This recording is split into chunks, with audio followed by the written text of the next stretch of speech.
再来关注俄乌冲突。据知情人士透露，北约国家提供的首批 F-16战斗机已经运抵乌克兰，但数量很少。截至目前，乌克兰官方暂未证实这一消息。此前，乌克兰一直依赖苏式战机，随着西方先进战斗机的到货，战场态势会否因此改变？俄罗斯又将对此采取哪些反制措施？来看详细分析。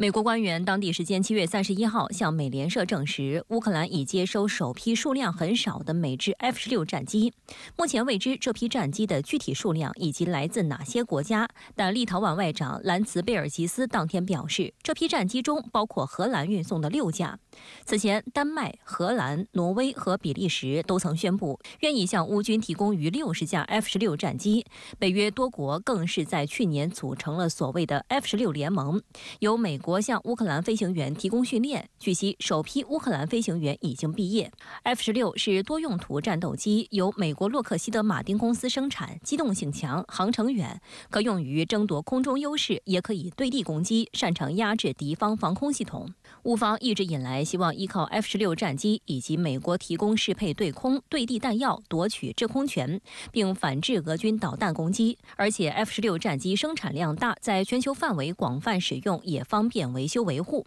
但美欧在援助乌克兰 F-16的问题上并不顺利，特别是美国一直犹豫不决。直到俄罗斯对乌加大空中打击力度，以及白宫受到国会议员和盟友越来越大的压力后，拜登政府最终允许北约欧洲国家向乌克兰出口 F-16战斗机。不过，由于这些二手 F-16需要先交由美国改造升级，因此交付工作一直延宕至今。 虽然乌军方目前拥有一定数量的中远程导弹，但由于受制于战机和飞行员数量，因此乌军难以形成有效的空中战力对付俄罗斯。有防务媒体刊文称，乌克兰空军过去主要依赖苏联时代的米格29和苏27战斗机，在遭遇较大战损后，新引进的 F-16不仅能填补战机数量的不足，还可以增强乌军的空中作战能力。 美媒报道称，美国将为援乌 F-16战机配备 HM88高速反辐射导弹。这种导弹常用于打击敌方防空系统中的雷达，有助乌克兰获得局部空中优势。此外，美国还为其配备了对地攻击的 GBU-39小直径炸弹，以及可将非制导炸弹转变为全天候精确制导弹药的联合直接攻击弹药套件。乌克兰此前曾接收过这些弹药，并制造了特殊的挂架，以适应米格29战机使用。它的质量性能要比现有的乌克兰的战机提升有限。你比如说，在对地打击方面呢，乌克兰现在主要使用苏24战机进行打击。经过改装之后呢，它能够发射北约提供的很多弹药。但是总体来说俄罗斯的战机性能上要比现在这个 F-16要更先进。 目前只有12名乌克兰飞行员在丹麦和美国接受训练后返回乌克兰，而北约预计将在年内共培训20名乌克兰飞行员。由于每架战机通常分配至少2名飞行员，因此乌克兰在年内最多只能派出10架 F-16战机执行战斗任务。而加速培训飞行员的一大障碍是，有许多其他盟国飞行员也在排队等待由美国空军训练。 因此，乌克兰常驻北约议会代表团团长叶霍尔谢尔涅夫表示，他和其他议员已经要求美国国会提供这些在美受训飞行员国家的名单，以便与其谈判来交换排队位置。但据报，美国议员们并没有同意这样做。乌克兰空军所有的像米格29加上米格27这些战斗机加在一块儿，也就是个70-80架的规模。它的战斗机飞行员也大概也就是这个数量。然后俄乌冲突爆发之后呢？ 有相当一批飞行员可能会阵亡受伤所以它目前的数量是很难满足这80多架 F-16战斗机的这个飞行需求的。而对于首批赴乌的 F-16战机会被部署在何地，乌军没有透露。但从此前俄军对乌旧康斯坦丁诺夫空军基地的多轮空袭可以看出，部署此地的可能性最大。旧康斯坦丁诺夫空军基地是部署 F-16的理想选择。这里配备了苏联时代的部分地下掩体，能更好地应对俄军打击。而且该基地拥有足够长跑道的机场，以及配套的机场指挥塔、雷达站和用于生产高压空气和净化航空煤油的小型工厂等。有美媒分析认为，为了对付这些乌克兰后方机场，俄军采用一种全新的战术，即使用无人机对乌军事机场进行侦察，将目标数据传回后方指挥中心，然后使用一系列弹道导弹弹袭击乌克兰基地。此前，俄军一直使用卫星对乌克兰军事目标进行侦察，但是对于可以灵活部署的战斗机而言，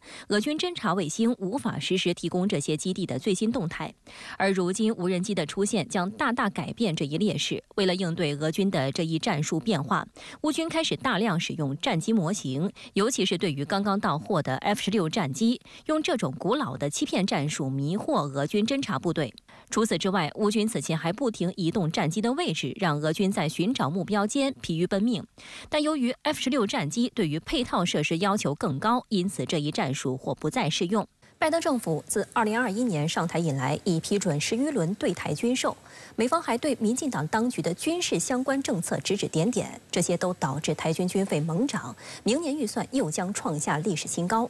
岛内媒体近期还曝光，目前有高达244亿元新台币，约合人民币54亿的所谓军购押金滞留在美国无法取回，这其中又有何猫腻？来看报道。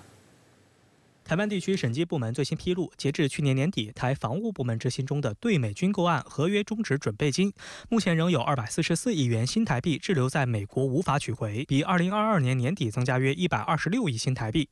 综合多家台媒报道，所谓合约终止准备金，指的是在军购案执行初期或中期，美方要求支付的一笔固定比例的金额。如果合约中途终止，就会拿来支付合约商的损失。一般情况下，这笔钱会按照军购进度用来付款，结案时如有余款会被退回。然而，这只是名义上的说法，实际上台防务部门拿不回多付的钱。据台湾联合新闻网透露，这是历史积累的老毛病。多年来，在军售结案时，美方一般会提出以增加军购项目或派出技术人员驻台等条件来抵扣合约结余款项。实际上，按照有关规定，买卖双方可以采取以银行开出的担保信用状取代合约终止准备金的措施，但有关银行必须先取得美方发放的执照，而目前没有任何一家台湾地区的银行获得了美方的相关执照。台当局2022年曾要求美方加速发放执照，但效果为零，且美方的答复显然是踢皮球。美方宣称，因涉及政策调整且需考虑美方权益及各军购方一致性，